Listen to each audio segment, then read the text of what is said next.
Welcome to Daggers and Shadow Daddies. We're your hosts, Ryan and Adriana. Close your legs and open your book. Let's get to reading.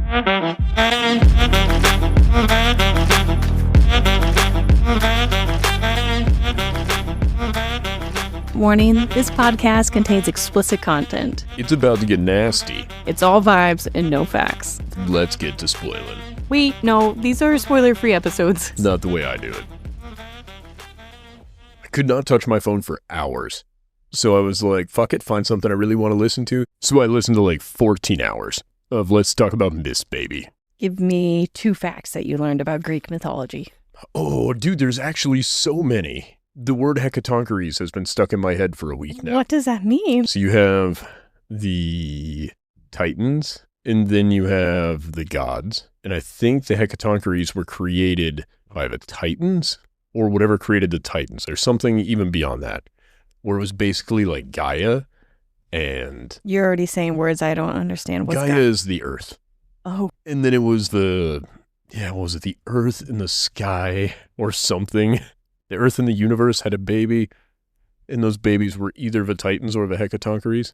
I cannot quite remember, but the hecatoncheires are such a fun thing to say. There are huge things we use daily within society that have taken from Greek mythology.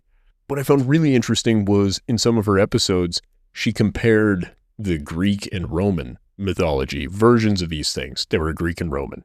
Are they usually combined? No, it's kind of like the same story retold in a different language. So it's like the names are different between Greek and Roman characters, but it's the same stories. Do you feel as though a lot of the books that we read pull from a lot of Greek mythology? Yes, and Norse mythology. I think mythologies are a good analog if you're going to write a fantasy book. That makes sense. I was thinking about it earlier this week when introducing new characters or new monsters, like in this book, pulling from already known monsters and general pieces of them and referencing that. Even when she brought up the griffin thing, she goes through this whole description, and on Anya, oh my God. Anyana, can't even say it 3 books in, that it would be equivalent to like a griffin. I was like, that was such a nice way. And also it got me thinking about how often these fantasy books reference known monsters to us already. And it would make sense that it would be very challenging for an author to create a monster unknown to the population that you're marketing to. Oh man, and even to just give it a clear vision, because there's been so many monsters made since the dawn of time. I think it's so neat. It's kind of one of the cooler things about zombies, if you think about it. About zombies? What? So think of zombies as a monster. The idea that zombies move slowly and are kind of dummies, that wasn't a thing until Night of the Living Dead, I believe, period, in history. It was, maybe it's not Night of the Living Dead. I'd have to research that again. But it's a movie made in, I believe, the 50s, or a book. The 50s or 60s. Isn't that kind of also the same thing with like vampires and all that until they were brought into movies? They've become sexy. Well, yes, they weren't originally drawn so sexily. And then Edward Cullen came out. What's the Nosferatu? I thought for the longest time that TikTok sound, I'm going to bounce on it. It made me want to watch it, but then I saw... I thought it was a porn parody. What they were talking about. Saw enough clips that I think I got the gist of it, and I don't want to watch the whole thing. That's fair. Totally get it. I don't have any desire to see the new version of Nosferatu. I've seen the old one, and it was cool. The original Dracula was cool too.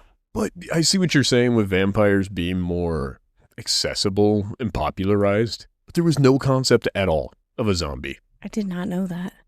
Yeah, it's so freaking sweet. And then I don't know, when I think of like in these books, you can use that as your foundation, and what you're kind of doing in these books is if you're going to go outside of it, you only need to define that. Like what makes yours different than the general population's understanding of zombies or a minotaur. There was a minotaur in this. Like Isaiah, I think was that. Isaiah's a minotaur? For a little bit, he was transformed into a minotaur during the Imogen scene. Oh, No, I thought there was another character that was a Minotaur. I think it was him disguised as that because that's how he got involved in all of it. And all of a sudden he's like, oh, okay, good. Just making sure that's what's going on. And then he goes, kaboom, into Isaiah. And they slaughter, slaughter, slaughter, slaughter. Minotaur was his cuddly form. I'm excited to get into this book, too. I do want to address something. Yes, we went on a walk earlier and you brought up, I got to talk about something. I'm like, oh yeah, what about? You're like, there's something about the book. And you're like, wait, I got to wait until we're recording. And you were silent in your head about it. What was going on? Well, I was trying to find a way to nicely say it chaps my nipples. Wait, what? Gods help us. We're with the gods. Imagine you were talking with your parents and you were like, my parents help us. You're at work and you're like, CEO, damn them. It's so stupid. I'm just like, why? Why are we still using the term gods? I guess I would take it as like the dead gods. I don't know. They're not more powerful than the ones that are alive. I don't know. And they live forever. I just find it to be infuriating. Because I'm like, you could creatively give us a different phrase. What would be your other phrase? I'm not the writer. I feel like if you came up with all of this, you could. You could even come up with a specific god. Maybe one that's known for being a shitbird. Or one that's known for being benevolent. You could be like, Anir help them. Yeah, because wouldn't Diana's god be Samkiel? He's everybody's god. He's the one that's left. There doesn't appear to be another one. Well, his siblings, wouldn't they be gods? Yeah, sure, now, but nobody knew about him before this. And nobody knew Kaden was a god. So it'd be weird if everybody immediately was like, well, we could use Kaden for Satan, and we could use, I don't know, what's meaner than, oh my gosh, this is going to get into a whole nother thing for me. I sometimes forget that Samkiel is even a god, that any of them are gods. Do they worship him in the same way, or are they kind of like, They're supposed to. Yeah, that's why they waited on him hand and foot when he showed up. They were like, our Lord and Savior, Samkiel Christ. I don't think they did. They really hated him. I would encourage you to read Mistborn. This is a really great series, and I love this series. But when we're talking about original ideas in the way the world works, I'm so jealous. Fuck, it is the best fantasy book ever written, in my opinion. I have read 12. All 12. It's slightly better than A Touch of Darkness, if you're curious. I forgot that when I was younger, I read Lord of the Rings. This is better. Then I watched it. I don't even think. Did you just read The Hobbit, or did you read all of them? I don't remember. I can't imagine I got through that. Because I mostly remember the movies. I think I did what our daughter was doing and just listened to... No, I couldn't have. We didn't really have audiobooks then. Maybe I lied to my friends. There were audiobooks. There were books on tape. Yeah, but I didn't have these on tape. Oh, okay. I wonder if I lied to my friends and now adult me remembers the middle school lie. Thinking you read it? Yeah. Like, I remember checking out the books. It's become pathological. You're like, I skimmed it. Yeah, Junior Tolkien did a fine job. like, yeah, sure, guys, I totally read it. And no adult me is like, yeah, I checked on the books. We talked about the books. I watched the movies. All I remember are the movies. What's funny to me is I read The Hobbit, and then when the movies came out, I watched those with my dad, the first couple, because my dad loved that series. And then I went to check out a book from the public library. I was like, oh, I'll get to the next one. And I think one of the movies was called like The Two Towers or something like that. Yeah. I checked out The Dark Tower. Do you know what that is? No. That is a series by Stephen King. Oh, fuck. I was so far into this book waiting for something to correlate to the first book. And I hadn't seen the movie yet. I was like, oh, Dark Tower, okay.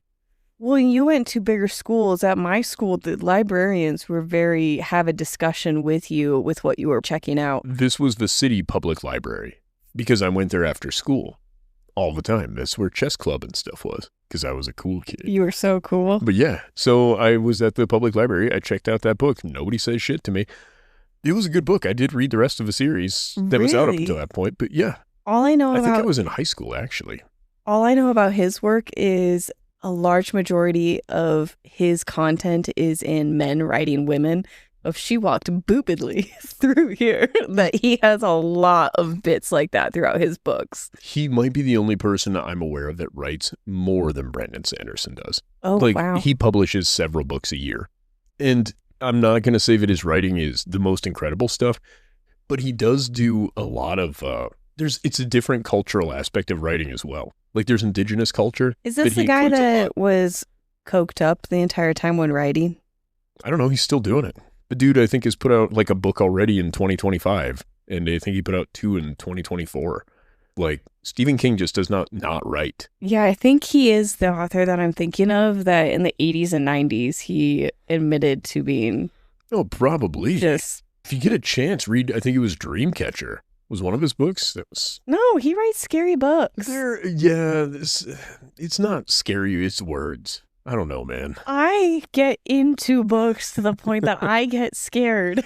Okay, all right, fair enough. I cried in this book that we just read. This current book? This current book, I cried because it was the Imogen scene was really overwhelming for me. Yes. It was just a heads up to everybody. That's my limit. Trigger warning. That's my trigger limit. It's weak, I know, but I don't think so. It's still the threat of sexual assault. Yeah, which we'll get into. The threat of sexual assault, and then in my head, I'm like imagining the assault. I'm like, oh my God. So whether it was written or not, in my head, that it was there. Okay, all right, that's completely fair.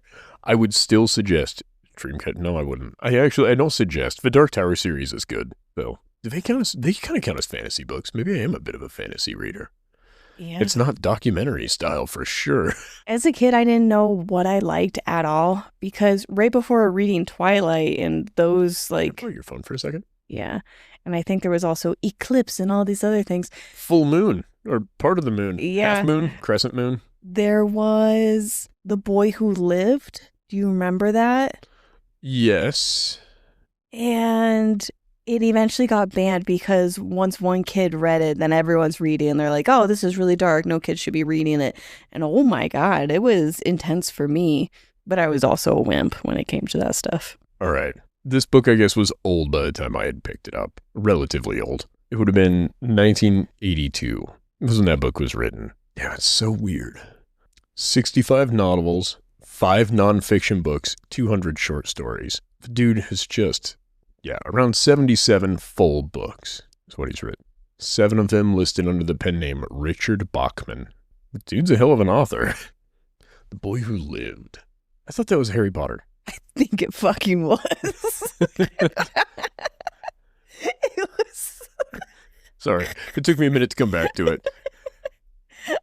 I'm just dumb. It was like a book about I think it was the first book. It's like this abuse book, and his mother put his head in an oven, or her own head in an oven, committed suicide. Oh, that's different. That wasn't Harry Potter. Definitely not Harry Potter. I went to school with a kid that said that that's how his mom died. Now I'm starting to realize maybe it was inspired by a book. I don't know that his mom actually died that way is what I'm saying. I wasn't part of the forensics team, but that's a pretty graphic thing to tell another, 7th grader. Since you seem to love Stephen King so much. I don't love Stephen King so much. To Men Writing Women subreddit. Stephen King is definitely in there. Come on, don't be like that, he says. I was just wondering how your ass is. You always had such a tight one. Must make it hard to take a shit. Stephen King. He's touching her leg again. Not just a finger, his whole hand. Who wrote that? Stephen King. And you're going to tell me that is in some way that much worse than what we read. She smiled a little in the darkness, his seed still trickling with slow warmth from between her slightly parted thighs, and her smile was both rueful and pleased. Well, this isn't near as bad as the shit that we read, so I kind of what I'm saying. Yeah. I feel like it's bad, but it's not that much worse. I heard the P word uttered yet again. I don't mean to keep harping on this. Okay, this is the one that I was thinking of. Her breasts swayed like ancient cracked punching bags. This is in The Shining. Punching bags. The soft roadblock of her breasts? What? Her nipples would go hard and hurtful. Her nipples were cold, hard as bullets.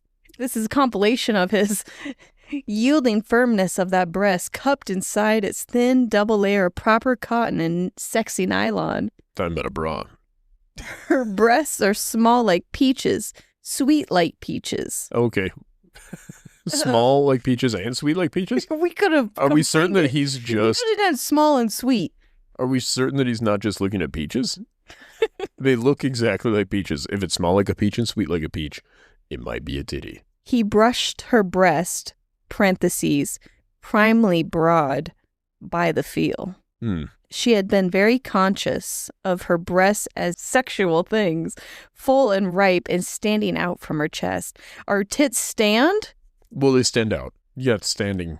You got to stand out set of titties. They just go straight out. Well, I was thinking that they stand out like, yeah, if, you know, you were looking at somebody and flat, whoop, flat. I don't know, man. I can't defend this nonsense. But what her eyes fell upon when she did were those smooth breasts, unharnessed, but with no sign of a sag. As in, she's freewheeling them bad boys, but they're perky. Yeah, again, I think this is bad, but I don't think it's that much worse than this bullshit. There had been a hot, sweet ball of excitement in her lower belly, and she had been very conscious of her breasts as sexual things. So you're going to tell me that that's that much worse? Oh my God. Okay. But she had never taken a man into herself. She was pure, still waiting. There had been dreams. Once, in college, there had been the Ouija board, and she wondered again if this man might be the one. This is good writing. I like it. It's not that much worse than what we read. I'm going to be real honest with you. Do we need to revisit ACOTAR? Not at this time. Then... Well, in this one, I think I even have some quotes from one of their sex scenes that I'm like, what is this? Wait. Before we start into our chapters, I want to talk about what an absolute bitch Dianna was. Oh my God. I have been upset for days just thinking about this ending on the note with her breaking a pinky promise. Yeah, she's horrible. And she's just like, I guess I'm a bitch. I'm like, yeah, you fucking are, Dianna. You don't need to guess. Verified. I'm so hurt by it because I've been picturing Dianna as being, she's, I don't know, hurt anyone but those she loves. Then she hurts the one that she loves. Yeah. Well, that's kind of been her thing. What do you mean? That's kind of been her thing. What? She's keeping secrets from him the whole time. Well, in this book, has she, well, I guess she's been doing it since the beginning, but then I really thought that when she resurrected him, we would be done with these secrets. Maybe we got more books to go. But it's not even, like, first I thought it was miscommunication. I don't even think it's miscommunication. She's just being awful. Lying. She's just lying. Yes. It's not miscommunication. Blatant lying. Yeah. She's aware of it. Reggie's aware of it. Everybody but Samkiel knows. And it's a real issue.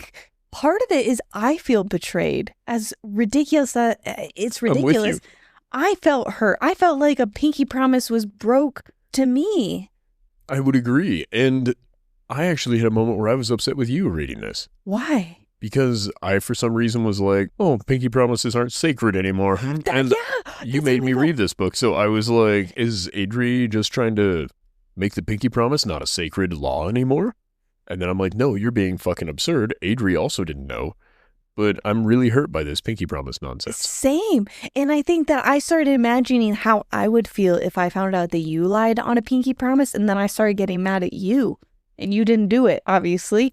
Like, that's we reached the same conclusion, but the pinky promise is pretty fucking sacred in our house. It is. And she was saying the same stuff as us. This entire series, she's like, it's sacred. You have to be honest. You have to be honest again and again. It's like, yep, this is things you and I have been saying this entire time in our relationship.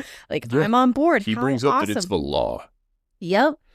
Which was such an adorable thing for him to say. And then for her to break it, I'm with you. How do you, I don't think that you can recover from it. No, I agree. Would be so trust is too broken when a pinky promise is broken. Yep. You can never trust that human being again. If they cannot keep a pinky promise sacred, they're not a trustworthy person. But there was another scene in one of the books that I guess we just moved on and it never came back. And that was when he messed with her about Imogen, where he made that comment. Do you remember? Mm-hmm. And we just moved on from it. And I was really but it wasn't a pinky that. Promise. I agree, but I think that's going to be kind of this, is we're just going to move on from the pinky promise and that they're not going to talk. Well, they'll talk about the betrayal. What is the sacred? What is the binding? What is the law? I'm so hurt by Dianna. I would agree. I've been Team Dianna, or at least I feel like I have been. I feel like you have been. Okay, good. This entire time until right then it switched. And now I'm like Team Samkiel because fuck you, Dianna. No, I'm still Logan and Nevra. That's it. Those are my people. We don't even know anything about them. We're We gonna haven't heard learn. anything. We fucking better. We're a third of the way through this book. I don't think there's any chapters with their names. You just hush your pretty little mouth. I'm still so betrayed by Dianna. I agree. I truly was bothered for days, upset at you, upset at her. The pinky promise is sacred. And if you ever betray a pinky promise like she did, I will divorce you. Yeah, it's just It's worse than cheating. because there's no trust now. That's it. There is no way to establish absolute truth. And it was such a great opportunity for her to tell him. There have been a million of them. To be honest, she's just doing this because she's stupid. No, we need to get into this because I don't want to start this so angry at her. What was your favorite part of these 33 chapters?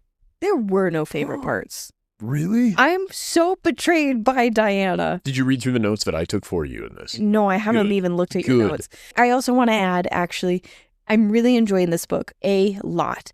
I think this is the best with writing so far in the series. I totally agree. But at the same time, when I listen to this book, and I feel really guilty that I can't give myself the environment needed to listen to this book that I think that it requires.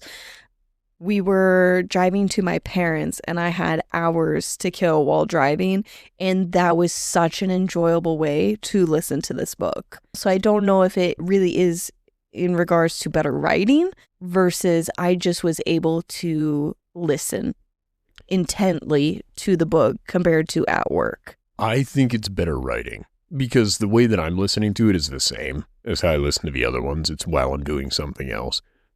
But the way that this is going is it's not trying to build a world for me. It is, I know what's going on.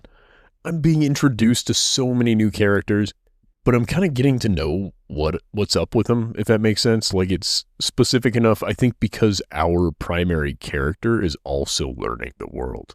I do like how all the characters are so different in their personalities, even if they're the same people.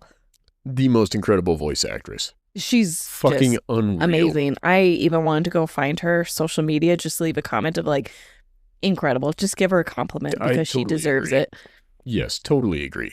I barely remember the beginning of this book because the ending of what we ended, it was just so much to take in. Chapters 1 through 3. It starts off with Camilla's POV. She's being hauled into Nismira's palace by Vincent, who was secretly scared of being there. Honestly, I don't even think that's a very important note at that time, but I don't think Vincent was scared. I think he regretted what he did. that's fair, yes.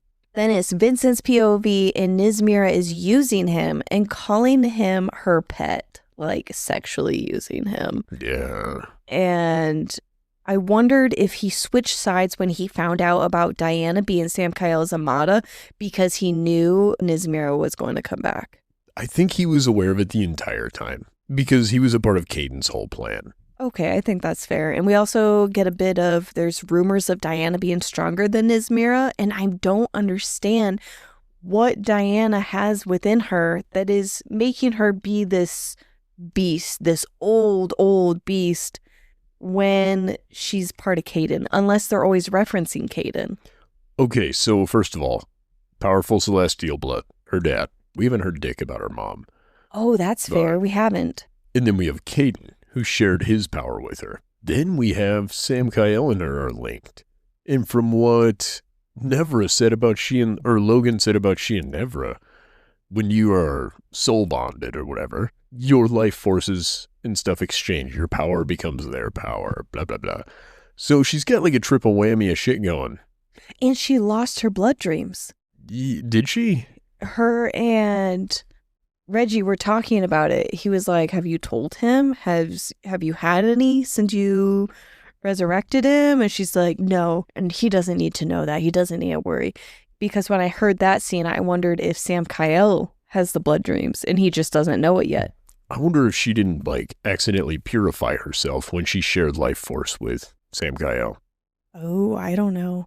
I think near the end she's wondering if she gave up her Amada with him in order to save him.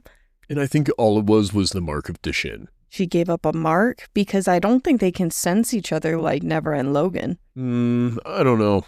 I don't know if they can or can't, but I know that the mark of Deshin disappeared. It showed up when she said, "I love you." It appeared and then it disappeared. Yeah. And so she's like, "Oh, I gave up love." And at some point, the moral of his story is going to be, the mark does not mean that you're in love. Because the first time the mark was ever introduced was this Deshin.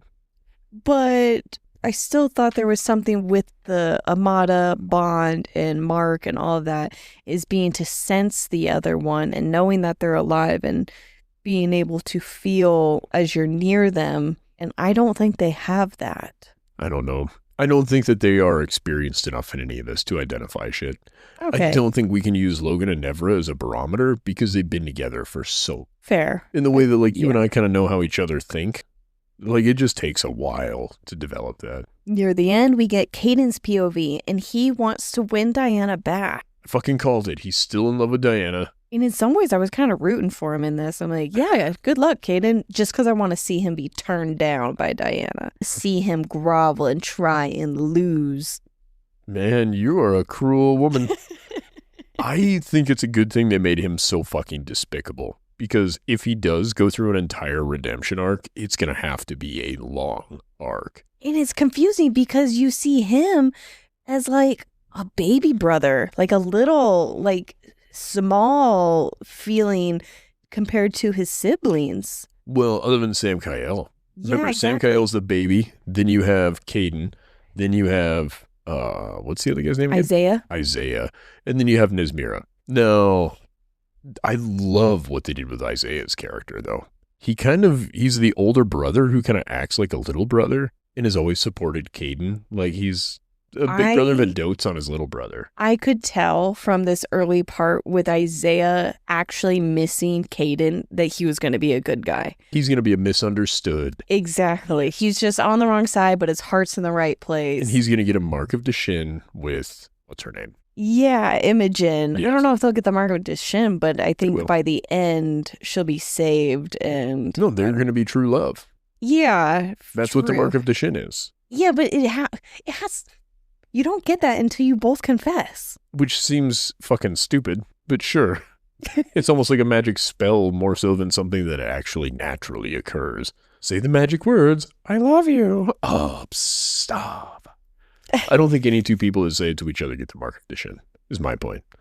I think they will be found out to be true love. And then Kaden's going to have true love with Dianna and Samkiel. And Samkiel's going to be like, when do you get custody of our woman? And Diana's going to be like, I'm not an object. I'm the queen. And she's going to murder their sister. But there's going to be a weird, sexy scene between Nismira and Dianna. Oh, so I was going to go a different route. I fell asleep in chapter 3. So it's Kaden's POV. And then I woke back up to Dianna and Samkiel fucking. And I was so confused because I thought that Kaden was getting railed in the ass by some dude. And I'm like, oh, who's he banging? And it's Samkiel. I'm like, wait a minute. They're brothers. That's gross. Like, I don't think this is right. And I'm like trying to wake up and just get my bearings straight. But I just knew enough that the last thing I heard was Kaden talking. And now Kaden's just talking about his experience of getting fucked. I'm so confused. And so I'm like pausing and I'm like, whose POV is this? And then he's just full on Macho Man Randy Savage, who is actually Hulk Hogan. Oh. And he's like, hell yeah, brother. So yeah, not an incestual scene. Incestuous, yes. Incestual is like sexual and incest. I like it. Instead, back to where I had fallen asleep. Kaden's POV wants to win her over. There's a council member meeting with Imogen still being mind controlled. Isaiah is suspicious of a council member watching Imogen. At the time, I didn't understand. I was kind of getting the vibes that he's getting a little protective of her. And, oh, I bet this is the guy that he then starts following and joins them because he's like, they're going to do something to her. I can tell by the way. I thought this guy was the Minotaur. No. That's what I thought. I thought this was the commander. You're probably who was right. the Minotaur. No, I could be totally wrong. Minotaur. Yeah, I thought this guy was a Minotaur, and he was like, yeah, well, we're going to have our fun with her, blah, blah, blah. And then Isaiah's like, nope, she's mine. Fuck you. Isaiah couldn't be as Isaiah, I thought. Otherwise, they wouldn't be doing that. I thought he was in his armor, and I don't think they would have cared. I don't think Nismira's out here like, guys, let's act appropriately.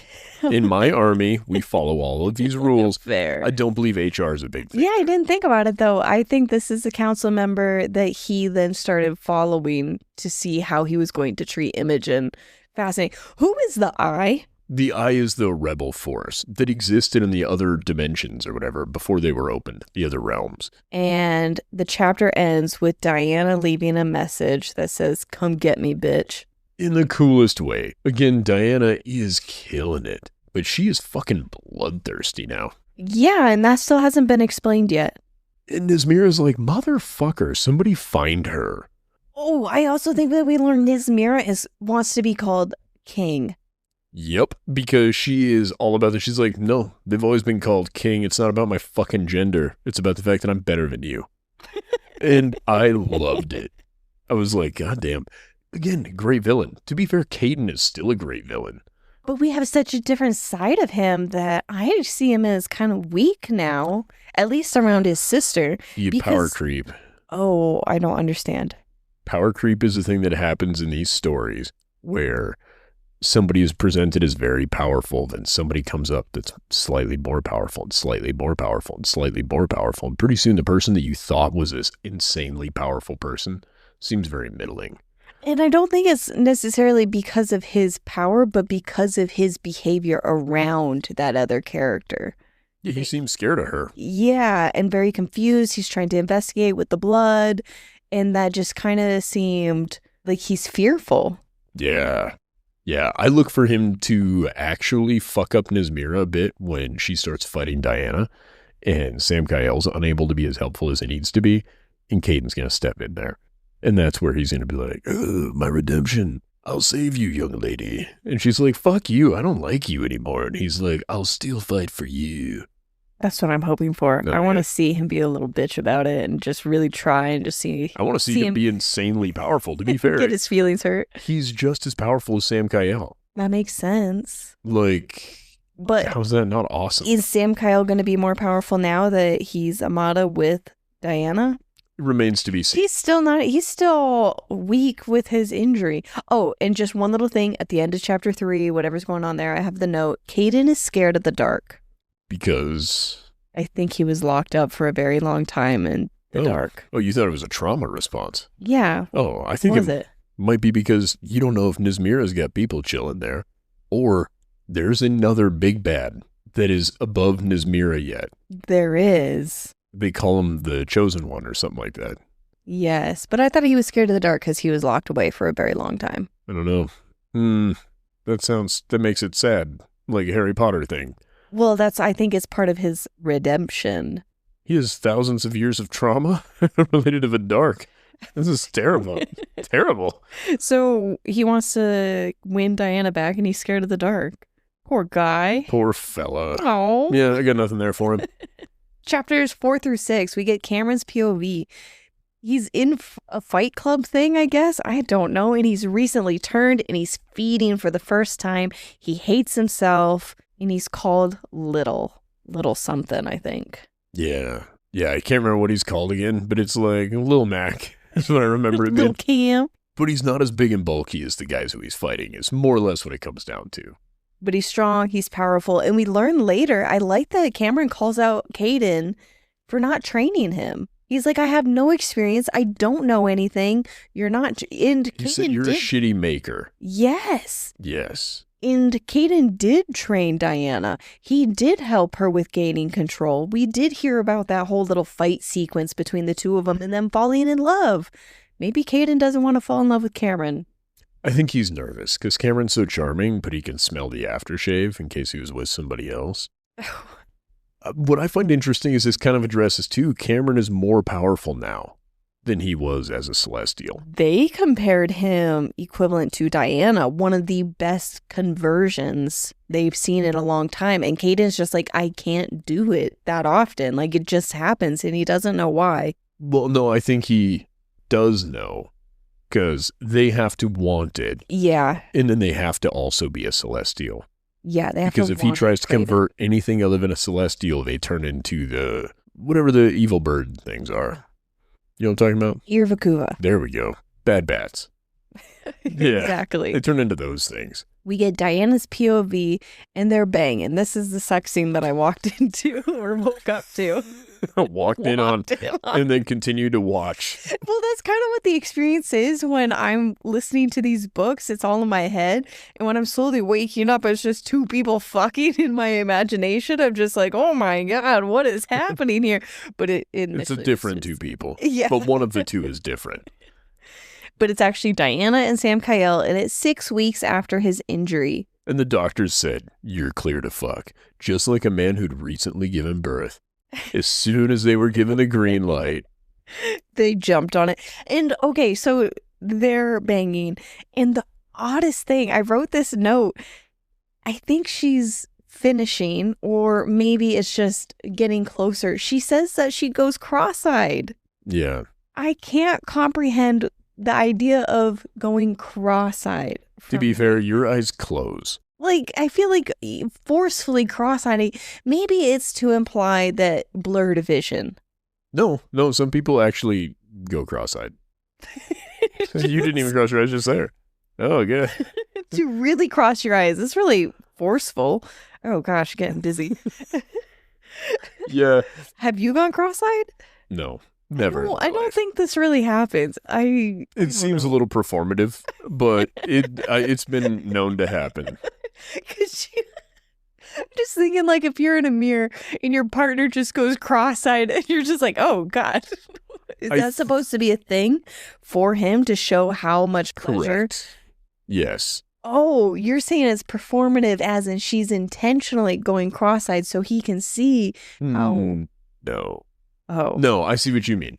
No, I think the idea is that he's doing such a great job, her brain is shutting off. Now, in my experience, usually that's implied by noise, less so than going cross-eyed.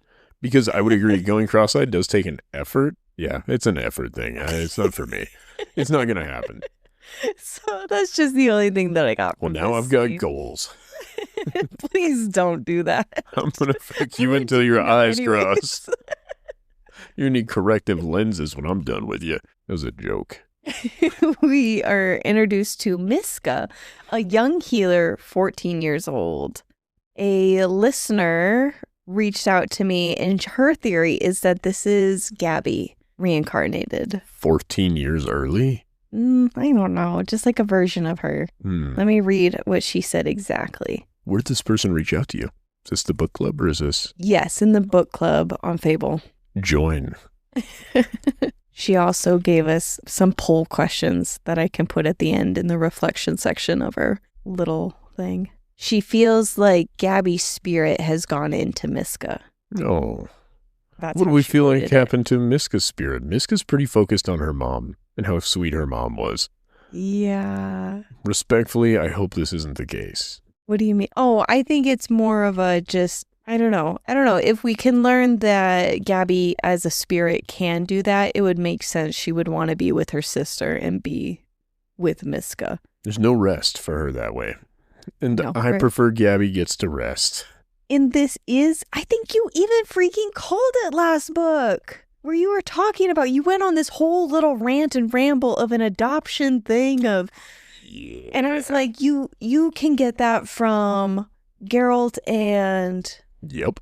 Yennefer, with the Ciri. Witcher series. And I was like, is this something that you're craving? Is this something that you want in your life? You need a book like that? You're being ridiculous. There's no way. If you were to tell me that you secretly were ahead on your chapters, I would believe it. We hadn't started reading this book yet. Pinky promise. You're not reading. All right, he did just fucking promise. Full pinky. How the hell? I'll give you 2 pinkies. This? I didn't. I said what I want. What I want is for them to have a loving relationship where they raise a child together, because they can't bear children. They fucking can. We have not been told that. Samkiel said his can be reversed, and I don't think we learned that she can't have kids. It would be fucking, I don't know. It seems like the trope with these books is that the main character just does not get pregnant. I don't think she can when she got converted. Yeah, can you imagine where in the next book we listen to 3/4 of it, and for a part of it he's just running back and forth to Dairy Queen at 2 a.m.? No, they're not going to do that. But still, I remember editing it and being like, Ryan is so ridiculous. What a fucking idiot. I'm going to leave this in so I can make fun of him later. Did you leave it in? Yeah, I did. Wow, I look so smart right now. It looks like you cheated and read this fucking book. We didn't have this book yet. Did you read the back of it? Is it in the little synopsis? Did you cheat by doing pinky promise on that? There's no cheating. There's no cheating happening. Adri, I didn't even know that there was a wiki for this until you told me that I kept sending you people's names spelled incorrectly, and I said, "Well, how do you know how to spell them?" And you said the wiki. I do not take time out of my day to do more than just listen to these chapters. I like to be surprised. Was this a book 1 guess or a book 2 guess? I don't know. It's probably a book 2 guess. I think this was either really, really late book 1 or middle of book 2. This was after we learned about Logan and Nevra. Because as soon as we learn she doesn't have a mom, she's being bullied, Diana's protective, I'm like, God damn it. She's joining the team. Yeah. She's adopted. Did you get to my note on this yet? No, I was so excited that they're going to adopt her. Your note is. Oh, it does. I have. It's way deep. A little bit of Miska here. We get Diana's POV. Samkiel meets the queen. Reggie calls out Diana for pissing off Nismira. Diana no longer has blood dreams, and Diana thinks that she can't save her friends because of Azriel after she fought him. Oh my God, when we learn that Imogen is still mentally there and can see in her mind, that tells you more of what was going on with Azriel. Yeah, it's more sleep paralysis, and that's where he was able to fight it. But also, what did we learn about Azriel? Did you take a note of that? No, because then I go into something about Samkiel. Baby, there was no body. Azriel's not dead either. What? That's my guess. That's what I wanted. They said they didn't find the body of Azriel. When they were looking for Diana and Samkiel and this and that, how did she escape? And she clearly defeated Azriel. Where is Azriel? We couldn't find his body. I didn't pick that. I think he escaped. Oh, good, because I wanted him to still be alive. Sounds like Samkiel doesn't know that he died, nor that they had their Amada tattoo that then disappeared. He doesn't know any of it.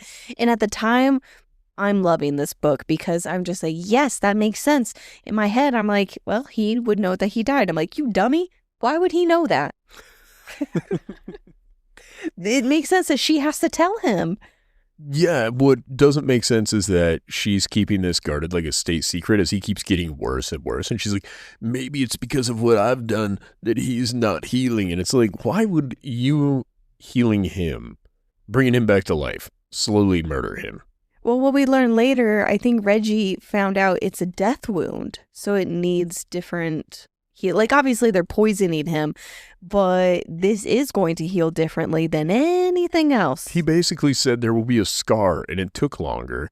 And she said, but it's been 6 weeks. And he said, yeah, I did not anticipate it taking this long. How does Samkiel have any scars? There was another small little point. I think when they were banging in the forest, she was like feeling him and feeling all of his scars. I'm like, how does he have any scars? He's the same way he has calluses. He's fucking chose this life. He's like, what would look really good? I'm going to give myself a little scar here. And he's using his whole obliterator weapon or whatever to fucking carve out a bit of his eyebrow. He's like, I want to look rough and tumble. And on the other side of his arm, he's got a tattoo that says, Mom. The resurrection cannot restore the soul, only the flesh. We learned that. That's when I think Diana has split her soul in half. She shared it with him. Yes. But does Samkiel not have a soul? Well, he would have the other half of hers. So or perhaps maybe his soul hadn't yet departed because they saw death. Death showed up. He wasn't coming to take the body. Well, she has a huge scene when talking to Reggie that she's like, I felt my soul split in half. I swear by it.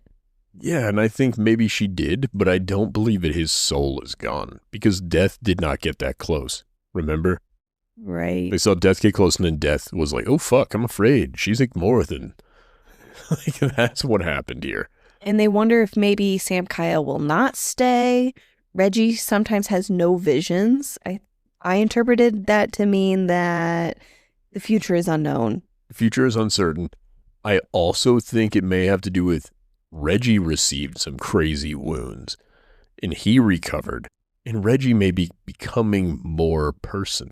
Yeah, that was happening where he's Because changing. She sees him becoming more human, basically. Not human, but person-like. Especially as he's hanging out with Miska, I think, because of the conversations that they have. Yeah, and he's going to be Grandpa Reggie. Grandpa Reggie? I thought Uncle Reggie. He's comes off more like a father figure to Dianna than a brother. Yeah, fair. And then I have, oh no, Dianna only craves blood and feels like she's becoming her beast side. Like the beast was stored away and it's like, fuck this, I'm never going back. It made me think of the Hulk when he takes over and he's just like, this is going to be me. He's like, Hulk learned to read. I don't know which version or which movie it was. He just was the Hulk for years and the other guy didn't even know it. Thor Ragnarok. Yes. Yeah. Anyways. I think what is happening with Dianna is her beast form is trying to protect her, is part of it. Now that her beast form has been exposed, like imagine you have a semi-aggressive dog and that dog meets another semi-aggressive dog that threatens its existence as being tough guy. Those dogs are going to fight. And I think what's happened is Nismira was a really aggressive dog and her superpowers were like, motherfucker, I'm going to tear her ass up too. She thinks she's better than me? No way. Because I see Diana's B-side more as ego. Oh, yeah. She made a comment about how when she was on the altar thing and all of her blood was essentially drained, if that got rid of her celestial side. Yeah, I don't think so. I don't think so. I wondered if it's her soul being split in half and her beast form is just taken over. Yeah. Whatever you say is probably it. It's Anything not. I say is just No, don't be that way. what I'm supposed to be fooled into thinking, and you somehow see past all of it and you're like, well, this is what I want, and then you get what you want. That's how my entire life has gone. I am a tall white guy who gets everything I want in life. I got you. I've got whatever I want in this book. That's not true. They continue to use the P word in sex scenes. Oh. If I were in charge, old Amber V. Nicole would say something other than my sex or the P word. Oh, you don't like my sex? I think I'm actually just uncomfortable because at one point, I think it was called a slit. Yeah. And I was like, nope, that's not for me either. I was like, can we not come up with, it seems like we should use prettier words for it because it's a pretty thing. Does that make sense? Like, why are we using such aggressive language? Like, cock kind of makes sense because it's built like a baseball bat. But my slit, no. Like, we can. You think my flower? No, it wouldn't have to be like that. It'd be like myself, my, I don't know, my love mound. Okay, here's the thing, guys. I'm going to let you guys know I'm not a writer. My vagina. It fits Diana's personality, though. It does, and it's not wrong. But I will admit, actually, my sex is fine. I just don't necessarily like that it's used as often as it is, but it's used in lieu of the P word. And the P word makes me uncomfortable. I know it does. And but after you pointed out the song, My Sex is on Fire, every time I hear it, that song plays in my head. Your sex is on fire. Yeah, whatever. Like that you were immediately taking ownership. My sex is on fire. It doesn't bug me, and I actually like that because then I have that song stuck in my head, and it's enjoyable. You're just Kings of Leon every time. Yeah, it's really great. I don't disagree. I think it's just the P word sets me off, and then at some point, I'm just like, my slit. Like, this is dirty. Like, can't we just make this slightly more wholesome? And you know what? I've determined there isn't one. There is not a word that I could have substituted to have made it better. She's doing great. I just feel like we should make it more love. I want more love in their sex. Are you wanting more closed door than what you're getting? Yeah, and also I want what's open for it to be more love, not... They're so aggressive sometimes. Like, I get, like, there's a place for that. Sometimes sex is aggressive, but sometimes sex is just about, like, I want more foreplay, weirdly. If you're going to have an open door scene, I don't want it to be we argue and then we fuck. I want it to be, like, subtle touches. I want it to be, like, he's made some special food for her or something, or he's, you know. He just needs to look at her. That's the foreplay. He's so handsome. He looks, she's wet, they're ready. Yeah, but okay, even then, she's wet. Enjoy that. Like, enjoy that part before you're just... There's no Logan and Nevera. You're not getting it. You're stuck with Dianna, Samkiel, Vincent, and you just Camilla. Fucking wait. Vincent and Camilla are going to have loves. They're going to make No, love. they're not. They're at some point going to make love. I don't think so. I think they're just two people trapped in a shitty situation and they're lonely. I think they are going to fall in love, but it's kind of being built on this. I'm waiting for it to be like, hey, he's going to feel like the little dimples in her back and like rub his fingertips. No, like, I think sensual. You want more sensual sex. Like just sometimes. Like, it doesn't have to be every time. But I'm like, guys, we get it. You fuck and it's hard and aggressive and it's like you don't have to fucking deep throat him every time you suck his cock. Well, I think that's what's coming up here. Let's lick it a little. I don't know, let's have some fun. Let's have some fun. This beat is sick. No, I'm just pointing out that you can have sex and it can be sexy. You don't have to have sex and it's like a fight scene. I feel like that's what's happening in these. And I think once in a while it's fine to have that. But it doesn't need to be an action movie. It can be... It's an action book. Yeah, but I feel like the sex they're having is pornography and it could be love. I don't think it's that kind of book, and I don't think many of these really are. Maybe. They can also have sex. I'm pointing that out. They can also do what they're doing. But we've had 3 fucking sex scenes in 30 chapters. One of them could have just been, I don't know, fucking wash her hair. Fucking do something. Come on, Amber. Help me. Yeah, there isn't a lot of doting. Right. Maybe they don't have that kind of relationship. But it does bum me out. I think they do. Maybe now that they're going to raise a daughter. Maybe. Well, in chapters 7 through 9, Samkiel pissed me off because he goes to the queen to go visit her and he calls her my queen. And he's like, oh, that kind of was odd. And then like the woman is like smiling like, oh, ha, ha, ha, ha. And she likes it. He smirks after she likes him saying that. And he says to himself that he smirked because he was thinking about his breakfast. Yeah, he doesn't really like her. He's flirting. Ryan, he says, my queen. She laughs and giggles. He smirks and he's like, what a great breakfast. You know what he had for breakfast? Oh, Dianna? Correct. Oh. Yeah. Okay. Like, I'm not mad at him anymore. Okay, good. Even cured. Eggs and bacon makes you smirk. No, we just had a 20-minute talk about what he had for breakfast. Okay, that makes sense. Sure, Sammy, flirting on purpose. I'm dumb. You're good. But he was flirting on purpose, actually. As he was instructed to. Yeah. That scene ends. Then it's a wolf chase. Dianna is disguised as a wolf, chasing after him. He loses. Still no answers about the clothes and transforming. Sometimes there are clothes, sometimes there are not. It goes back and forth. Her secrets make him uneasy, and instead of answering his questions about her secrets, she blows him. Yeah, which... That's so toxic, Dianna. That's not healthy. Therapy. Share your secrets with your partner. And blow him. You can do both. You can do it all. Tell the secrets and then blow him. I feel like if you want to start presenting bad news to me that way, I'm okay with that. If you're like, hey, I got some bad news, you're going to want to sit down. Ryan. The type of bad news I would be sharing with you is like somebody died. Yes. Somebody's sick. Yes. No. No? No. Well, it can't make the news worse. All it could possibly do is help. You're going to get turned on by the idea of people dying in the future. You're Who's to say I don't? Every time you read the news, you're just like, oh, my wife is blowing me later to tell me. I'm gonna start like slowly making sure your algorithm's getting news from Yemen. Shit like that. Ryan. Hey. No. Bad news, somebody else was sent to El Salvador. Stop it. Dick ain't gonna suck itself, you know what I mean? No? No. You're telling me that's not gonna happen? No. Okay, then I guess I won't hold out hope.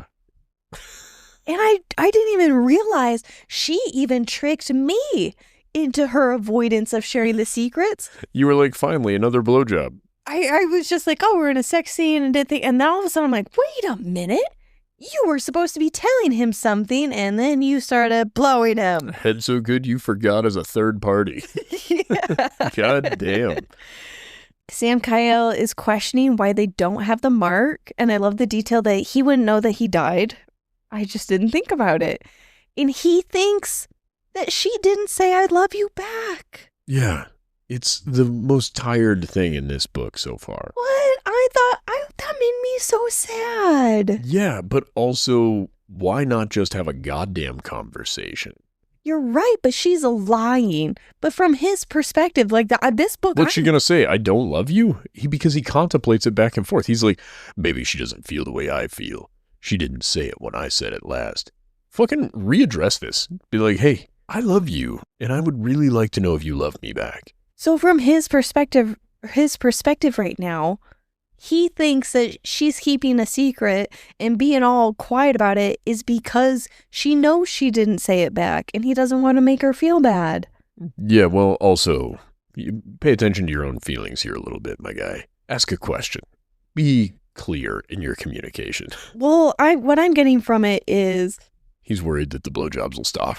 No, that he thinks that she doesn't love him back or wants to say it.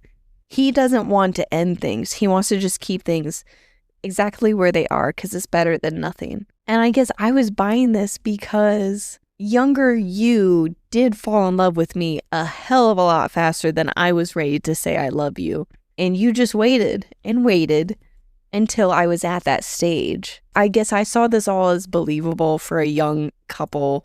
And yeah, they're older, but as far as new relationship, that he just felt like he said it early. Yeah, I don't think he ever felt that way. Coming from his side of this, Fine. He felt like he said it just in time.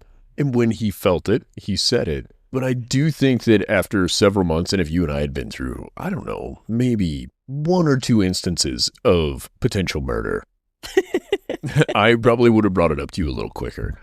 My big thing was, and I recall telling you this, I have all the time in the world. When it works for you, it's fine. They don't have all the time in the world. Okay. Very factually, they just don't. And you're probably right. I'm probably a little harsh on this, partially because it does seem like a tired trope. In every book we've read, this has been the scenario. But I think miscommunication like that from his perspective, it makes sense to me. No, from his perspective, it's more excusable because she's actively lying. Exactly. But I do feel like at some point you got to be like, hey man, the fuck is going on here? And he's so jealous and possessive of her. Oh, yeah. That, I don't know. I have less patience with him. I can't do the jealousy.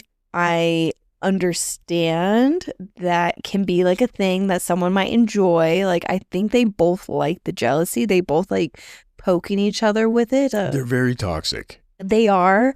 But I remember you and I went through the whole jealousy stuff where you were jealous, I was jealous in these things, right? Somebody says something to you, someone says something to me, all of that. And finally, we were just kind of like hit a point of just like, there's no point in being jealous. Yeah. Either I'm still yours or I'm not. Yeah. And kind of hearing it again is a little bit grating. I don't know how to describe it because it reminds me of younger you and me that we have completely removed ourselves from. And I'm just like, ooh, that side of Ryan pisses me off. And it's just like, nope, that's not Ryan now. That's not me now either. Because I used to get so jealous of like where, like insecure and... That's all jealousy is insecurity. Yeah, exactly. I don't see it as charming and a form of devotion. No, the possessiveness bothers me. Even him being jealous of Reggie. I'm like, That's fuck the off, point. Samkiel. That's the one that really She's rubs me allowed the to- wrong way. Yeah, she's allowed to talk to him. Granted, she is doing it in ways that would make you suspicious. And the conversations that they have together. But And yeah, she is lying to Samkiel and confiding in Reggie, which, again, I stand by. He has reason to be angry. But the best solution for this, if you were a real person in this scenario, is to get rid of that other person. It is not to be jealous and this and that. It's be like, no, you know what? You think if that's your person, that's your best friend, then go be best friends with them. And then you go find yourself a person that can give you what you need. yeah, because him being upset at Reggie is misplaced. He's upset with Dianna, who wants to secretly talk to Reggie behind his back. It would be like me being angrier at a dude who you would cheat on me with.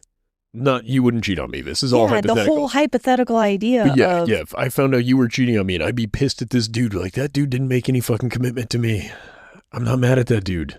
I'm mad at the person that said that they were mine. Yeah.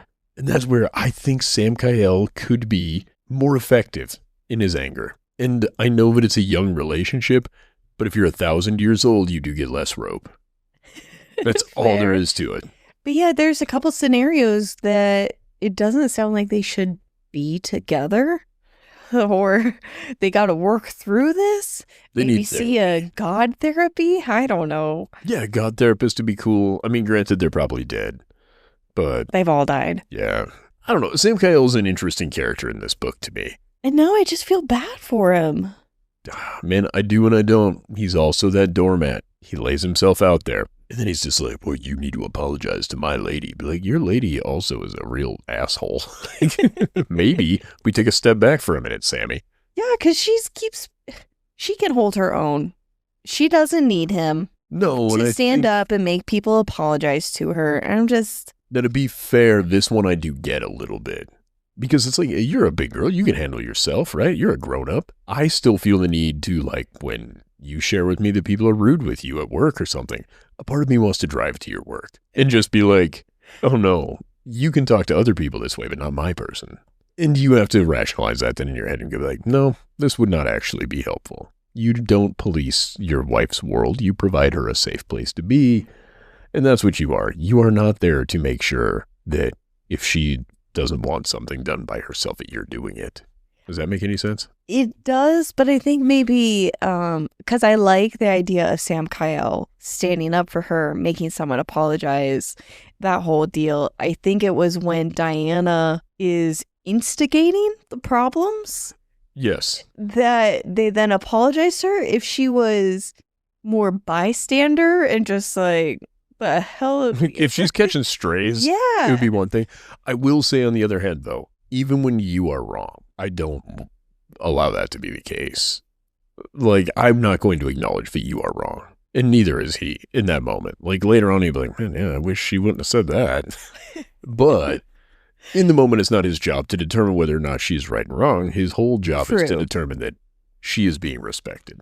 That's true. We're getting ahead of ourselves. Where are we at? We were just on the blowjob after the wolf chase.